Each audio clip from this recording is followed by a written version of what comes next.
Hello everyone, क्या हाल चाल है आप सबके। Hope you guys are doing really well and welcome back to my channel. Vlog हो रहा है स्टार्ट सैटरडे नाइट से, और आज सैटरडे नाइट थी तो हस्बैंड जागने के मूड में थे, वो टीवी वगैरह देख रहे थे, मगर मेरा दिल नहीं चाह रहा था टीवी पे कुछ भी देखने का। सो मैं यहाँ पे अपनी बुक रीडिंग कर रही थी और इतना अच्छा वेदर हो रहा था, मैंने खिड़की खोल दी थी, हल्की हल्की ठंडी हवा आ रही थी, बहुत अच्छा वेदर था। साथ में मैं अपनी बुक पढ़ रही थी, इतना पीसफुल लग रहा था ना, तो फिर मैंने सोचा चलो कैमरा उठाते हैं और आप लोगों के लिए थोड़ा सा रिकॉर्ड कर लेते हैं। हल्की हल्की बारिश, ठंडी ठंडी हवा, मैंने खिड़की बस इतनी ही खोली थी कि ज्यादा हवा ना आए और अच्छे ठंडा माहौल हो जाए। साथ साथ मैं अपना पानी भी पीती जा रही थी ताकि वाटर इनटेक सही से हो जाए सहरी से पहले पहले। ये ना बहुत अच्छी बुक है, Factfulness. It is about the facts of world. दुनिया कैसी है, हम कैसे इसे अज्यूम करते हैं और एक्चुअल में रियलिटी क्या है। थोड़ी देर में मुझे भूख लगी तो मैं किचन में चली गई थी।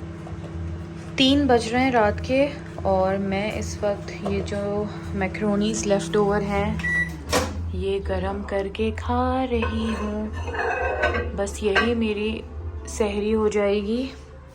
एंड आज सैटरडे नाइट है, लेट नाइट तक जागा जा रहा है।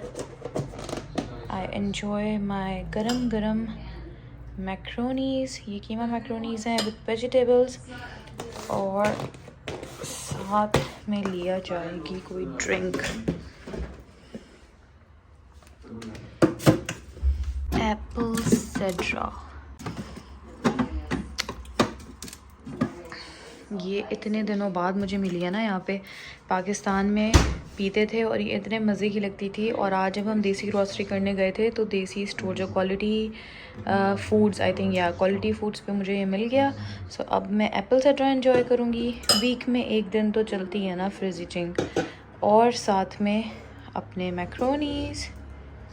मैंने 3 बजे ही सहरी कर ली थी। उसके बाद मैंने एक दफ़ा ग्रीन टी पी, थोड़ा सा रिलैक्स किया, हस्बैंड के साथ बातें वगैरह की, और फिर उसके बाद फजर हो गई तो फजर अदा करी। ये है नेक्स्ट मॉर्निंग संडे, और हम लोग उठे थे अराउंड 11 बजे के करीब, क्योंकि पूरी रात के ही जागे हुए थे। कोई 4-5 बजे हम सोए थे सुबह। फिर भी ना 10:30 बजे ही आँख खुल गई थी, क्योंकि ज़्यादा लेट सोने की हमें आदत ही नहीं है। आधा घंटा लेट के दोनों अपना फ़ोन स्क्रॉल करते रहे, फिर सोचा कि उठ जाएं यार, काम निपटाते हैं, क्या फालतू में लेटे रहें। यहाँ आके ना आपकी लाइफ बहुत चेंज हो जाती है। अगर आपकी प्रॉपर ऑफिस जॉब है 9 to 5 वाली, तो फिर आपका जो स्केड्यूल है ना वो उसी के अराउंड होता है, चाहे आप जॉब कर रहे हैं या फिर आप एक होम मेकर हैं। जो होम मेकर होते हैं वो भी अपने, अगर बच्चे स्कूल जा रहे हैं या हस्बैंड ऑफिस जा रहे हैं, उन्हीं के हिसाब से अपना स्केड्यूल प्लान करते हैं। कपड़े फोल्ड करना एक ऐसा काम है जो मुझे सख्त जहर लगता है, आज भी लगता है, और मेरा दिल चाहता है कि इसको मैं टालती रहूं जितना टाल सकती हूँ। बट अब क्या फ़ायदा, कोई और तो आके करेगा नहीं। इसलिए जो काम मुझे सबसे ज़्यादा ना पसंद है ना, जैसे कि डस्टिंग और कपड़े फोल्ड करना, जब भी मुझे ये काम करना होता है मैं सुबह उठते ही सबसे पहले ये वाले टास्क ही करती हूँ, ताकि मुझे कोई एक्सक्यूज़ ना मिले बाद में कि टाइम नहीं है या थकन नहीं है, या मैं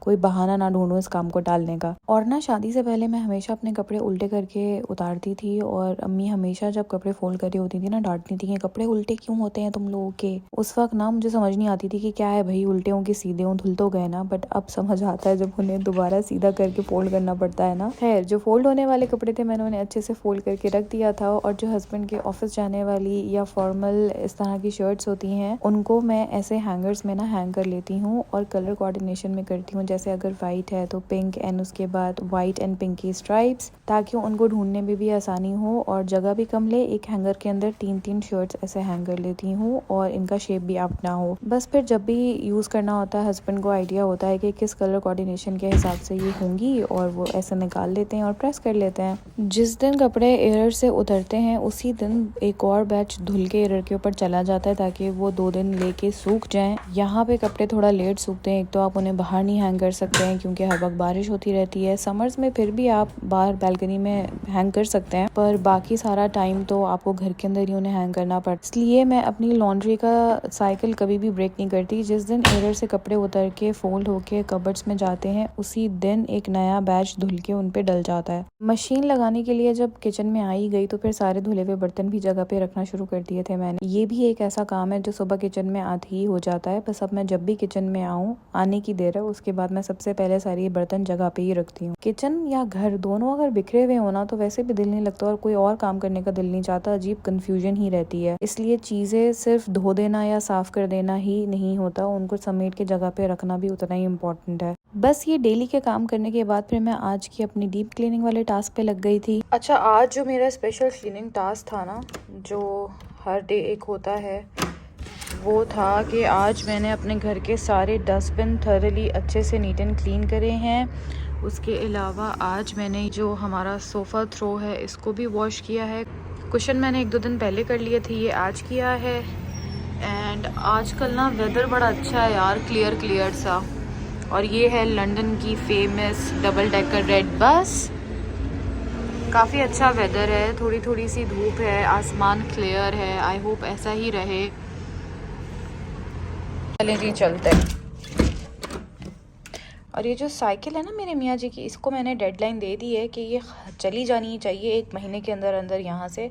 आई कांट टॉलरेट कि मेरी बालकनी का ये हाल हो।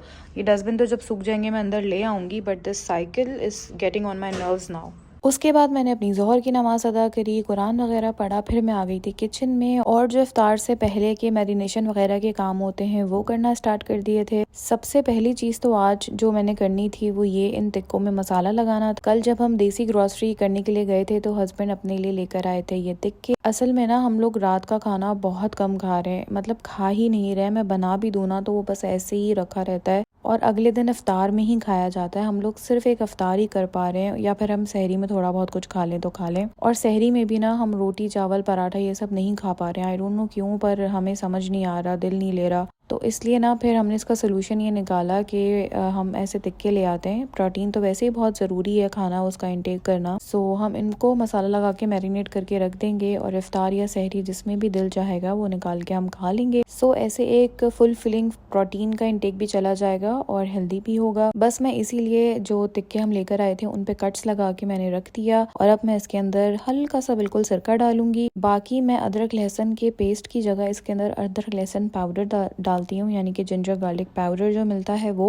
इस तरह से जब आप कुछ मैरिनेट कर रहे हो ना टिक्का वगैरह, जैसे आप सिर्फ एयर फ्रायर में बनाओगे या ओवन में बेक करोगे या ग्रिल करोगे, उसमें अगर आप गार्लिक जिंजर पेस्ट की जगह पाउडर ऐड कर देना तो ज़्यादा अच्छा फ्लेवर एनहेंस होता है। बाकी इसमें मैंने वही सारे घर के मसाले जो सब यूज़ करते हैं वही सारे डाले थे। हर किसी की अपनी अलग प्रेफरेंस होती है तो वो अपने हिसाब से डालते हैं। मैंने आज ज़्यादातर अपने घर के ही मसाले इसमें ऐड किए थे और बिल्कुल थोड़ा सा एंड में मैंने शान मसाला ऐड किया था। और फिर मैंने इसमें ऐड किया था दही। इसमें अगर अच्छे से फेंट के दही डालें और उसको छोड़ दें तो काफ़ी सॉफ्ट भी बनते हैं टिक्के और फ्लेवर भी बहुत अच्छा एनहांस होता है। ये सब करके इन टिक्कों को मैं रख दूंगी फॉर 2 आवर्स। उसके बाद जो पीस मुझे आज बनाना होगा वो बाहर ही रह जाएगा और बाकी सारे पीसेस मैं अपने जिप लॉकर बैग में डाल के फ्रीजर में रख दूंगी। फिर जब जब मुझे यूज़ करना होगा उस हिसाब से 1 या 2 पीस बना लूंगी। आज सिर्फ हस्बैंड को ही टिक्का बना कर दूंगी, खुद मैंने नहीं खाना था। ये मैरिनेट करने के बाद मैं थोड़ा सा जाके लेट गई थी। पता नहीं क्यों एनर्जी इतनी ज़्यादा लो डल हो रही थी, जबकि मैंने सहरी में प्रॉपर मैक्रोनीस खाए हुए थे। बट या तो शायद नींद पूरी नहीं हुई थी, बहुत तबीयत डल सी थी। तो बस इसको खा के मैं लेटी और फिर मैं ऐसा लेटी कि मेरी आंख लग गई और फिर असर के भी बहुत देर बाद मेरी आंख खुली। बस शुक्र हस्बैंड ने आवाज़ दे के बोला कि क्या हुआ भैया, सोते ही रहना है क्या।